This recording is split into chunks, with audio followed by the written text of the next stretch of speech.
نسمع في أحيان كثيرة بعض الأفاضل يقولون، لا سيما في الفترات الأخيرة: أنا لم أعد أتابع الأحداث بشكل جيد لأنني لا أملك شيء حقيقة، لا أستطيع شيئا، يعني أتابع لماذا؟ أتعب ضميري وقلبي كما كنت من قبل. أولا، هذه الدعوة غير صحيحة. هل يعجز إنسان منا أن يرفع يديه ويدعو الله لإخوانه في غزة: اللهم انصر إخواننا، اللهم عليك بالصهاينة المعتدين، وما إلى ذلك؟ لا أظن أحدا يعجز عن هذا. هل يعجز غالبنا إن لم أقل كلنا عن أن يخرج من جيبه، من طرف جيبه، عملات يسيرة وأن يودعها في إغاثة إخوانه المكلومين في غزة؟ لا أظن أحدنا يعجز عن هذا، غالبنا لا يعجز عن هذا. هل يعجز أحدنا أن يجلس بين أهله أو في عمله أو في ديوانياته العامة أو أيا كان ويذكر الناس: يا أخي ترى غزة لا زالت مكلومة، يا أخي ادعوا لغزة، يا أخي تابعوا، على الأقل الإنسان يكون حاضرا في المشهد؟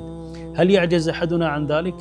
لا أظن نصفنا على أقل تقدير يعجز عن هذا. لكن هذه الدعوة تكون لسببين اثنين. السبب الأول أن الإنسان، الفرد، الشاب أو الرجل أو المرأة، لم يعرف ثغره بعد. يعني منذ بداية الأحداث هو يضع يده أحيانا هنا في الجانب الإعلامي، ثم في الجانب الإغاثي، ثم في الجانب الكتابي، لا يعرف أين يقف. لذلك هو يظن أنه لا يستطيع، لكنه يستطيع لو عرف ثغره على وجه التحديد. فاعرف ثغرك.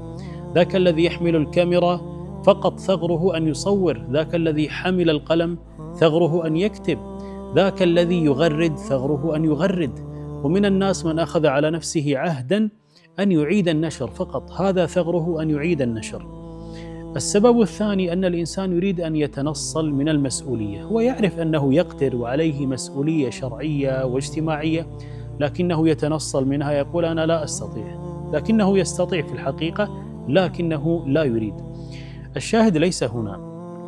الشاهد أنك حينما تتابع الأحداث، تتابع قضايا أمتك، هذا الجسد العام لأمتك، أنا لا أطلب منك أن تتابع دقائق الدقائق وتحرق نفسك حرقا وتضيع الواجبات وربما الصلوات وتضيع أمور كثيرة وأنت تتابع دقائق الدقائق. لا، أنا أطلب منك أن تتابع الخطوط العريضة. يعني إنسان، أحد الأئمة قلنا له أو قيل له: هل لا زلت تدعو لغزة؟ فقال: هل لا زالت الحرب قائمة في غزة؟ أن يصل إنسان لهذا المستوى هذه طامة. الشاهد أن الإنسان إذا طلب منه أن يكون متابعا للأحداث، سواء كنت قادرا على أن تغير أم لم تكن قادرا، المطلوب من الأحداث أن تغيرك أنت وأنا قبل أن تغير أنت فيها. الله سبحانه وتعالى في كتابه العظيم كان يضرب لنا أمثلة كثيرة. لماذا؟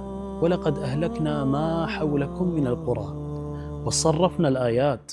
لماذا يا رب؟ لعلهم يرجعون. ترى نحن نجعل لك آيات حولك حتى تتغير أنت.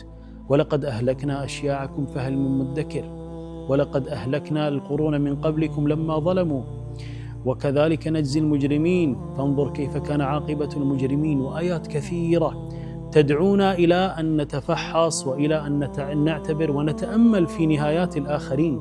هذه الأحداث لابد أن تغيرنا نحن. شوف، رأيت المشهد الذي تجلس فيه أنت على المائدة مع أهلك أو مع أبنائك وتقول لهم: هذه اللقمة لا ترموها، حرام، ترى غزة لا يملكون طعاما. أرأيت هذا المشهد اليسير العابر؟ هذا دليل على أن الأحداث لا زالت تعمل فيك عملها. هذا مؤشر جيد.